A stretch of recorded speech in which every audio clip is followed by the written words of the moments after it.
எல்லாம் பொன் கொழிக்க செய்திடுவோம், அதில் பன்மடங்கு உற்பத்தியை பெருக்கிடுவோம். பண்ணையெல்லாம் பொன் கொழிக்க செய்திடுவோம், அதில் பன்மடங்கு உற்பத்தியை பெருக்கிடுவோம். உழவர் உலகம். கண்மணி பொல்லல் மணியை வளர்த்திடவே நாடும் கருத்துரைக்கும் ஒலிபரப்பை கேட்டிடுவோம். கண்மணி பொல்லல் மணியை வளர்த்திடவே நாடும் கருத்துரைக்கும் ஒலிபரப்பை கேட்டிடுவோம்.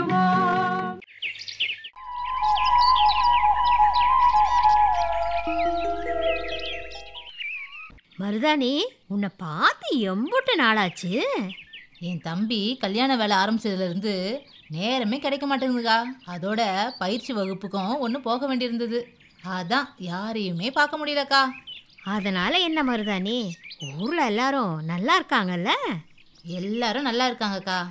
அடுத்த வாரம் பத்திரிக்கை எடுத்துக்கிட்டு அழைக்க வராங்களாம் அம்மா அப்பா. உங்ககிட்ட சொல்ல சொன்னாங்க. கல்யாணத்துக்கு குடும்பத்தோடு உங்களை 3 நாளுக்கு முன்னாடியே வர சொல்லியிருக்காங்க. அதனால் அதுக்கேற்ற மாதிரி பிளான் பண்ணி வச்சுக்கோங்க. ஆமாம், சொல்லிவிட்டேன். ஏன் மருதாணி, இதை நீ வேற சொல்லணுமா என்ன? பக்கத்தில் இருந்தாலும் நாம் ஒரே குடும்பமாக தானே பழகிட்டு வரோம். அது எப்படி தம்பி கல்யாணத்துக்கு வராமல் போயிடுவேன்? கண்டிப்பாக நாங்கள் எல்லாரும் முன்னாடியே வந்துடுவோம். எல்லாரும் ஒன்றா இருந்து சந்தோஷமாக கொண்டாடுவோம். ஆமாம், ஏதோ பயிற்சி வகுப்புக்கு போனேன்னு சொன்னியே, அது பயனுள்ளதாக இருந்ததா? ரொம்ப பயனுள்ளதாக இருந்ததுக்கா. ஓட்டப்பந்தயத்தில் முதல் அடி எடுத்து வைக்கிறது தான் பெரிய விஷயம். அந்த அடியை எடுத்து வச்சு ஓட ஆரம்பிச்சிட்டோம் வச்சுக்கோங்க, ஜெயிக்கிறது மட்டுமே நம்மளோட குறிக்கோளாக இருக்கிற போல இருக்குக்கா என் மனநிலை இப்போ. அடி சக்க, தெளிவாக தான் பேசுகிறேன் மருதாணி. சாதிக்கணும்னு நினைக்கிறவங்களோட என்ன ஓட்டமே இதுதான் புள்ள. அக்கா, நீங்கள் இந்த கடற்பாசி பற்றி ஏதேனும் விவரம் தெரிஞ்சு வச்சுருக்கீங்களா? என் தங்கச்சி கடற்பாசியை வச்சு மதிப்பு கூட்டி விற்பனை செய்ய போகிறாளாம். ஏதேதோ சொன்னா எனக்கு ஒன்றும் புரியலக்கா. ஆனால் ஒன்று மட்டும் சொன்னேன், விவரம் தெரியாமல் எதுலேயும் இறங்காதேன்னு. அவன் நினச்சதுல அதில் புடிவாதமாக இருக்காக்கா. தப்புள்ள மருதாணி, உன் தங்கச்சிக்கு ஆர்வம் அதுவாக இருக்குன்னா நீ ஏன் அதுக்கு தடை போடுற? விவரங்களை சேகரிக்கவும் தெரிஞ்சுக்கவும் நமக்கு தான் பல வழிகள் இருக்கே. நீ வேலையை முடிச்சுட்டு கிளம்பி இரு, நான் வந்து உன்னை கூட்டிக்கிட்டு போகிறேன். அட என்னக்கா திடீர்னு கூப்பிட்றீங்க இப்படி? பின்ன நீ இப்போ திடீர்னு தானே சொன்ன கடற்பாசிகளை பற்றி விவரம் தெரிஞ்சுக்கணும்னு. கிளம்பி இருப்புள்ள, போய் விவரங்களை தெரிஞ்சுக்கிட்டு வந்துடுவோம். சரிக்கும். ஆமாம் மருதாணி, இங்கே தான் நம்ம விவரங்களை தெரிஞ்சுக்க போகிறோம். கடற்பாசிகளை மூலப்பொருளாக கொண்டு லாபகரமான தொழில் செய்வதற்கான ஆலோசனைகளை சொல்ல போகிறாங்க பொன்னேரி டாக்டர் எம்ஜிஆர் மீன்வள கல்லூரி மற்றும் ஆராய்ச்சி நிலைய உதவி பேராசிரியர் நிமிஷ் மோல். அவங்க தெளிவாக விவரங்களை கேட்டு தெரிஞ்சுப்போம்.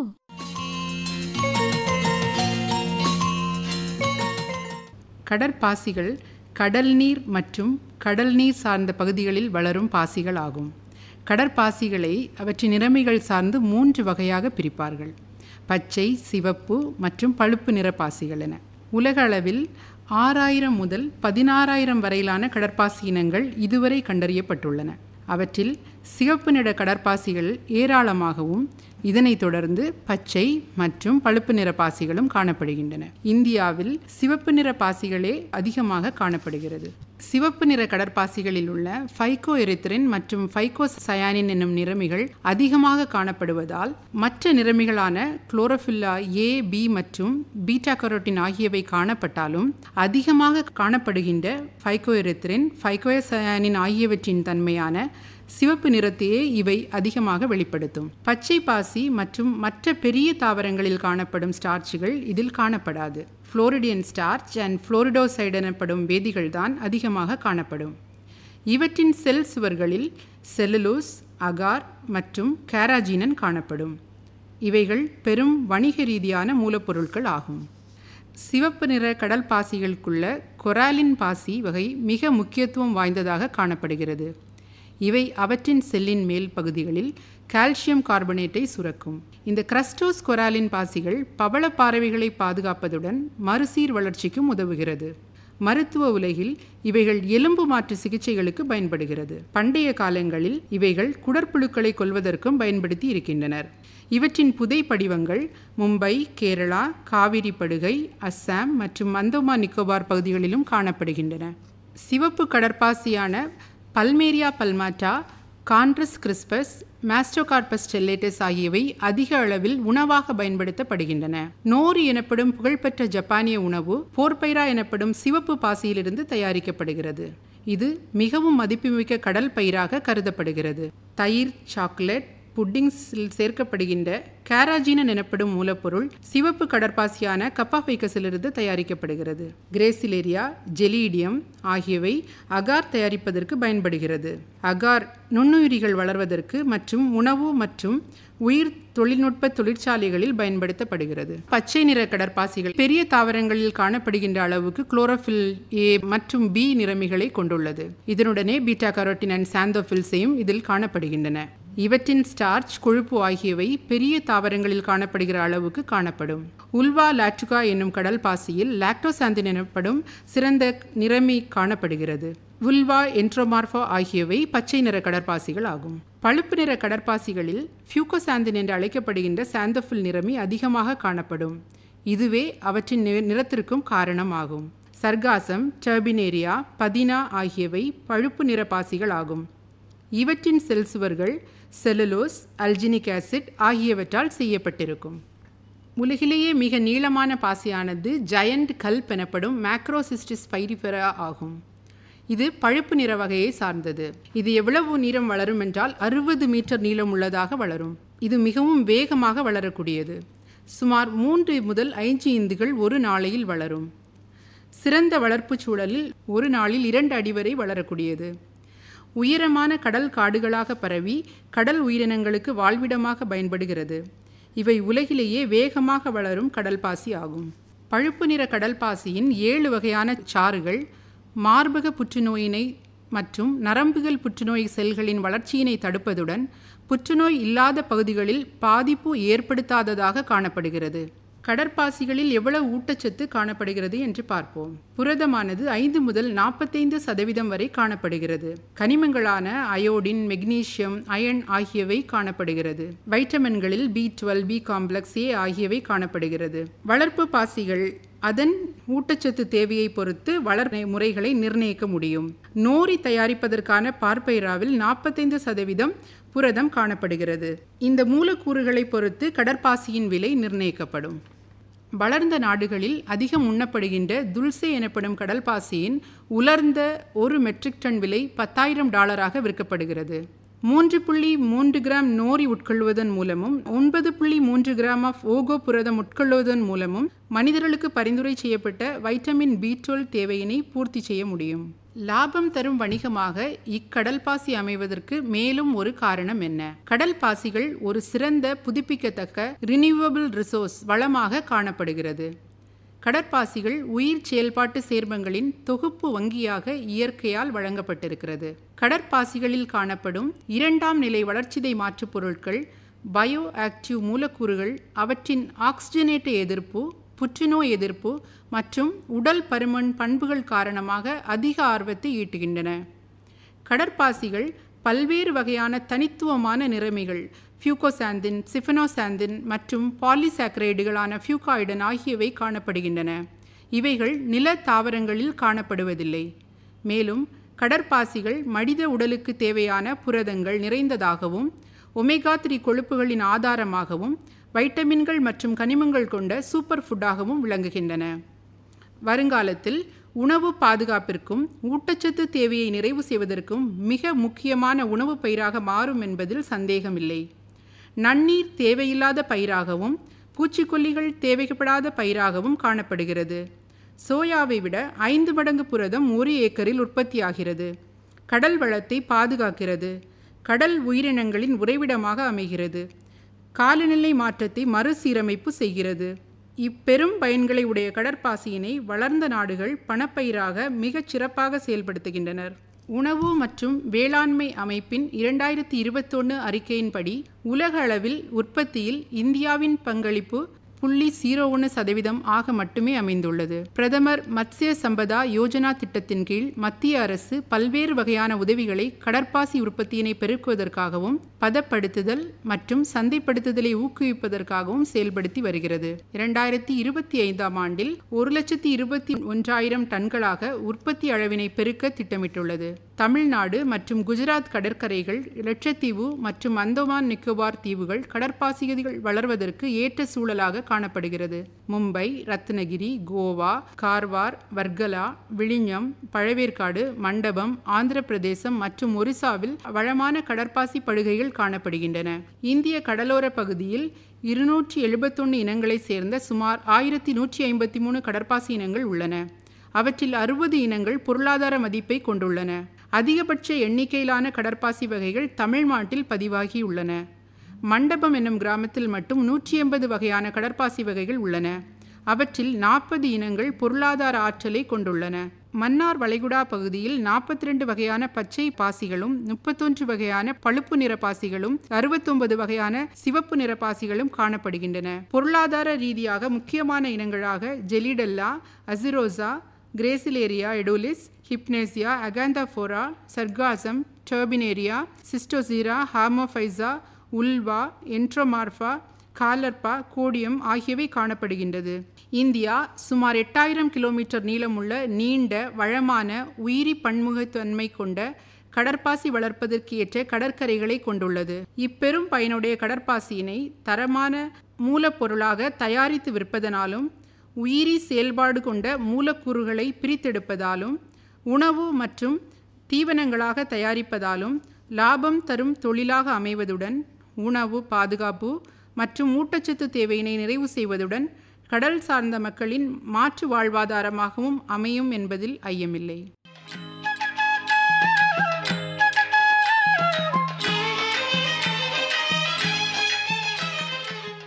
என்ன மருதாணி, கடற்பாசிகளை மூலப்பொருளாக கொண்டு லாபகரமான தொழில் செய்வதற்கான ஆலோசனைகளை பொன்னேரி டாக்டர் எம்ஜிஆர் மீன்வள கல்லூரி மற்றும் ஆராய்ச்சி நிலைய உதவி பேராசிரியர் நிமிஷ் மோல் அவங்க எம்பட்டு அருமையாக எடுத்து சொன்னாங்கல்ல.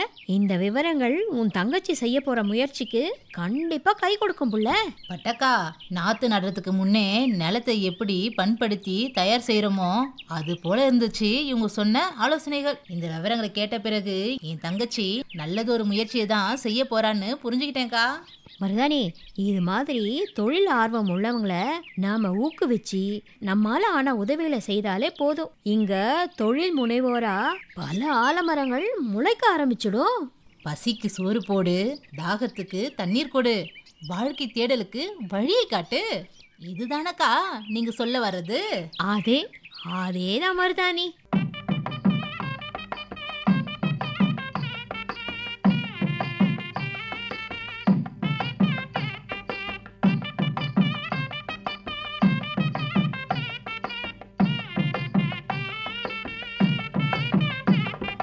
பயிர் வளர்த்து பலன் பெருக்கி புரிய வேணும் சாதனை, அந்த நிலத்தின் வளத்தை நிலைக்க வைக்க மண் பரிசோதனை.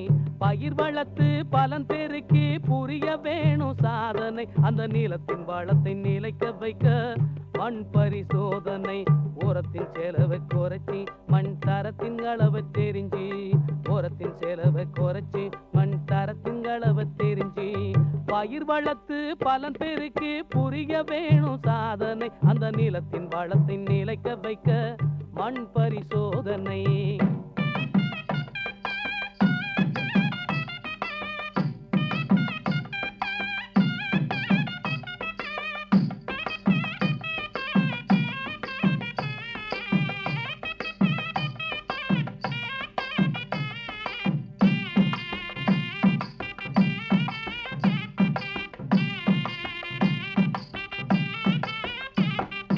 பயிர் இல்லாத காலத்துல தான் மண் மாதிரி எடுக்கணும், 10 இடத்துல எடுத்து உலர்த்தி துளாக்கி வைக்கணும்.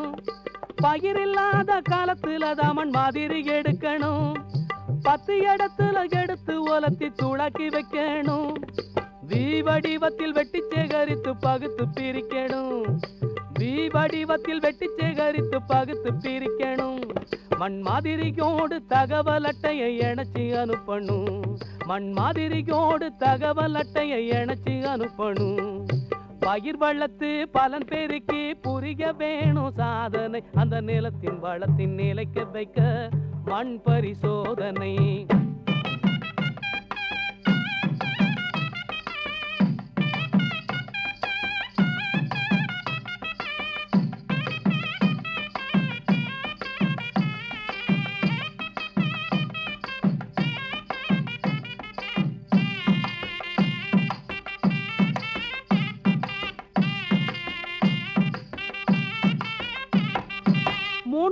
வருஷத்துக்கு ஒரு தரம் மண்ண சோதனை செய்யணும். காரங்காமில தன்மையை கண்டு நேராக்கி வைக்கணும். 3 வருஷத்துக்கு ஒரு தரம் மண்ண சோதனை செய்யணும். காரங்காமில தன்மையை கண்டு நேராக்கி வைக்கணும். சீராகவே உரம் தேவையானபடி ஜோராக போடணும். சீராகவே உரம் தேவையானபடி ஜோராக போடணும். மேலான பூமியில் வெள்ளாமை செஞ்சு பொன்னாக சேர்க்கணும். மேலான பூமியில் வெள்ளாமை செஞ்சு பொன்னாக சேர்க்கணும். பயிர் வளர்த்து பலன் பெருக்கி புரிய வேணும் சாதனை. அந்த நிலத்தின் வளத்தின் நிலைக்க வைக்க மண் பரிசோதனை.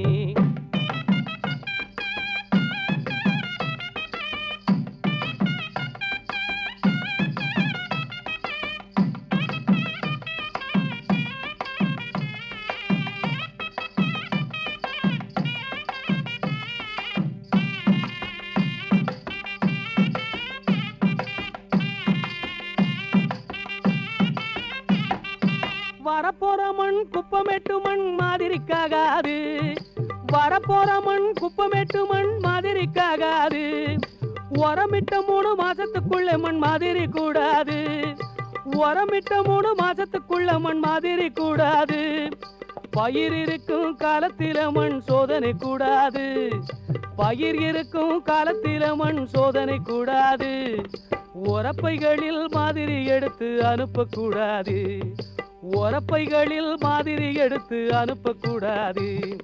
பயிர் வளர்த்து பலன் பெருக்கி புரிய வேணும் சாதனை. அந்த நிலத்தின் வளத்தின் நிலைக்க வைக்க மண் பரிசோதனை.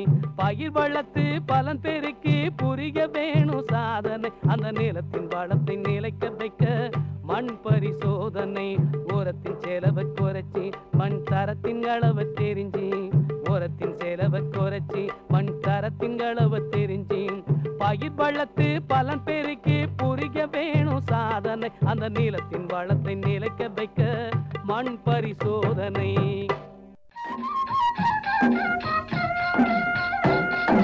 அடுத்து வருவது வேளாண் செய்திகள்.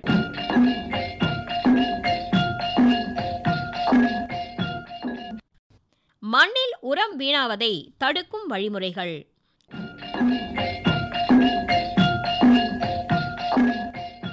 விவசாயிகள் கடைபிடிக்கும் பல தொழில்நுட்பங்களில் மண்வள மேம்பாடு, பயிர் ஊட்டச்சத்து மேலாண்மை, களை நிர்வாகம் மற்றும் நீர் மேலாண்மை போன்றவைதான் உரம் விரயமாவதை தடுப்பதில் முக்கிய பங்கு வகிக்கிறது. எனவே இவை அனைத்தையும் ஒருங்கே கடைபிடித்தால்தான் உரம் விரயமாவதை தடுக்க முடியும். பயிர்களின் வளர்ச்சி மற்றும் விளைச்சல் உற்பத்திக்கு 17 வகையான ஊட்டச்சத்துக்கள் தேவைப்படுகின்றன.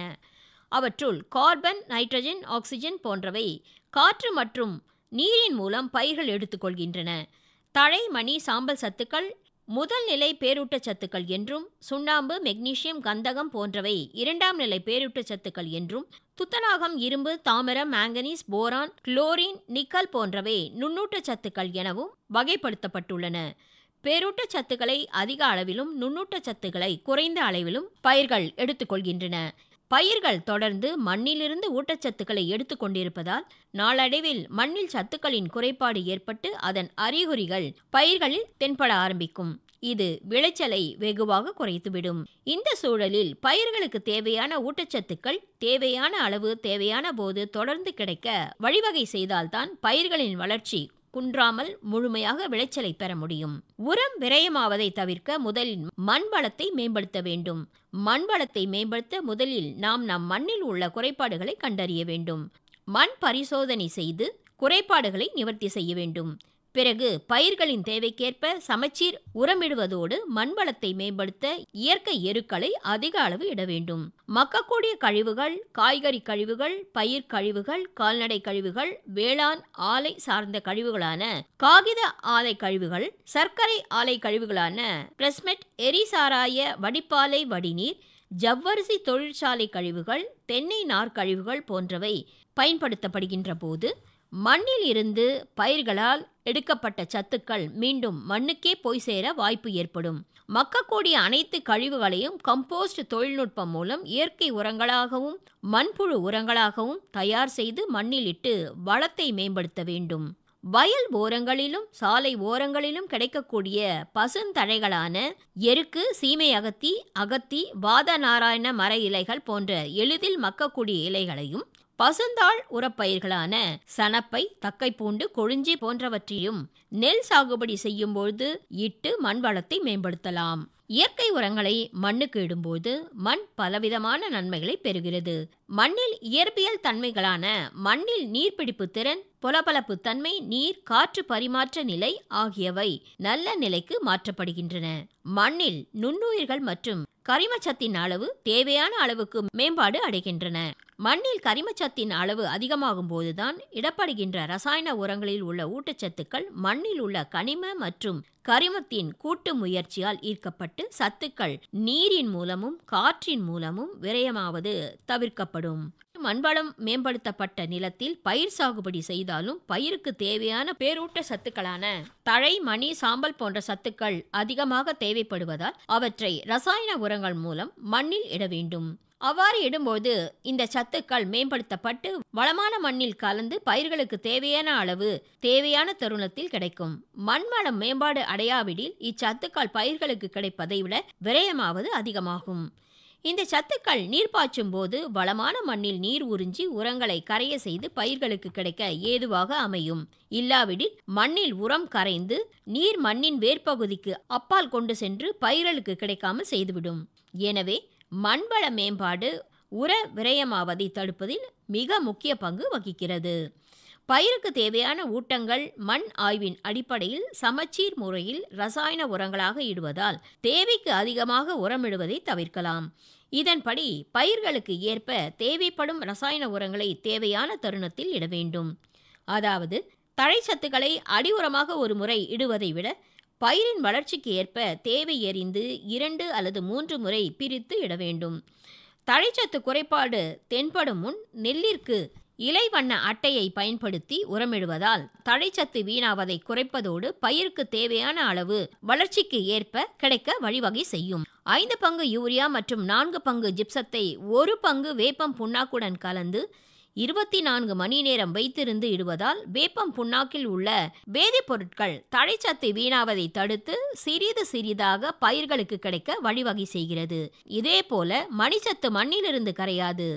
ஆனால் அவற்றை பயிர்களின் வேர் எடுத்துக்கொள்ள வேண்டுமெனில் அச்சத்துக்களை பயிரின் வேர் பகுதியில் இட வேண்டும்.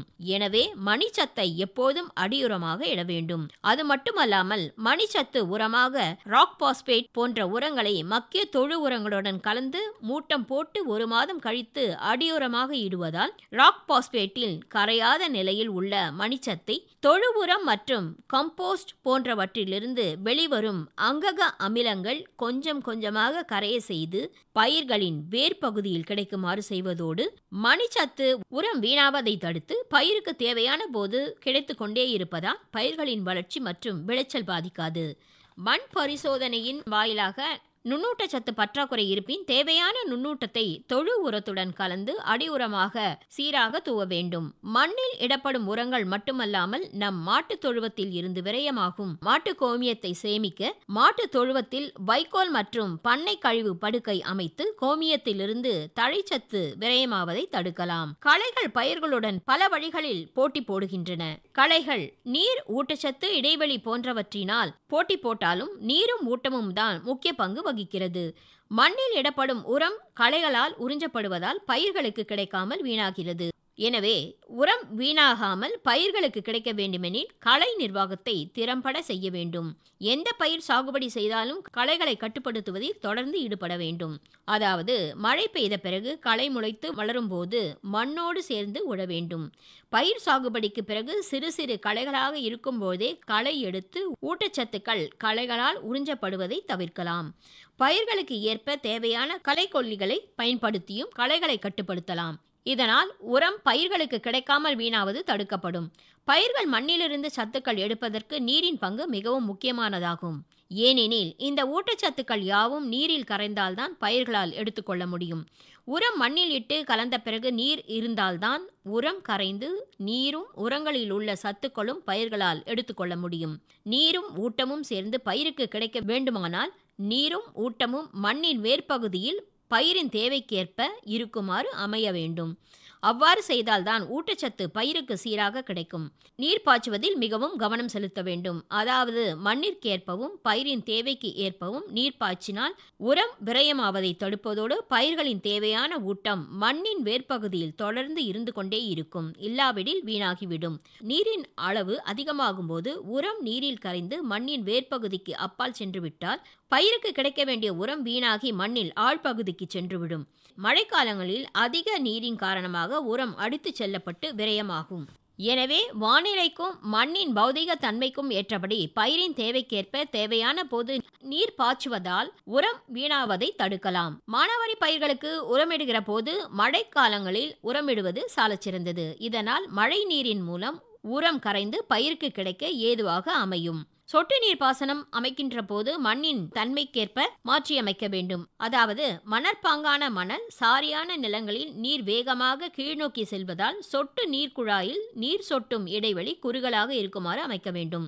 அதேபோல் களிமண் பூமியாக இருந்தால் நீர் கீழ்நோக்கி செல்வதை விட பக்கவாட்டில் தான் அதிகம் செல்லும். அப்போது நீர் சொட்டும் இடைவெளி சற்று அதிகமாக இருக்குமாறு அமைக்க வேண்டும். அப்பொழுதுதான் எந்த பயிர் சாகுபடி செய்தாலும் அந்த பயிரின் வேர்ப்பகுதியில் தொடர்ந்து நீர் இருந்து கொண்டே இருக்கும். அதனால் உரம் விரயமாவது தடுக்கப்பட்டு பயிர் ஊட்டச்சத்து எடுத்துக்கொள்ளும் அளவு திறன் அதிகரிக்கும்.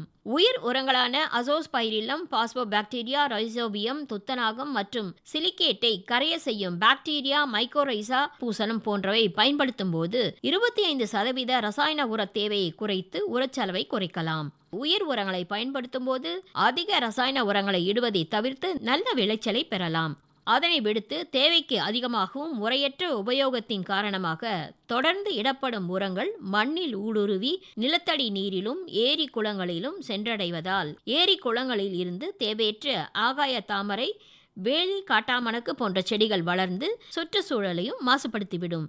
எனவே வேளாண் பெருமக்களை பயிர் சாகுபடி செய்யும் முன் மண் பரிசோதனை செய்து மண்ணில் உள்ள குறைபாடுகளுக்கும் சத்துக்களுக்கும் ஏற்றவாறு ஒருங்கிணைந்த ஊட்டச்சத்து நிர்வாகத்தை கையாண்டு பயிர்களின் தேவைக்கேற்ப மண்ணின் பௌதிக ரசாயன குணங்களுக்கு ஏற்ப உரத்தையும் நீரையும் சீராக பயன்படுத்தி உரம் விரயமாவதையும் வீணாவதையும் குறைத்து சுற்றுச்சூழலை பாதுகாத்து பயிர்களில் நல்ல விளைச்சல் பெற்று பயனடையலாம்.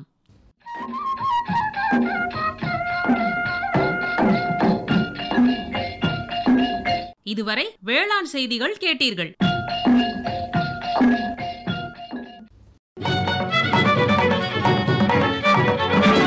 உண்ணும் பொருள் அத்தனையும் விளைத்திடுவோம், நித்தம் உழைப்பால் நில மகளை வணங்கிடுவோம்.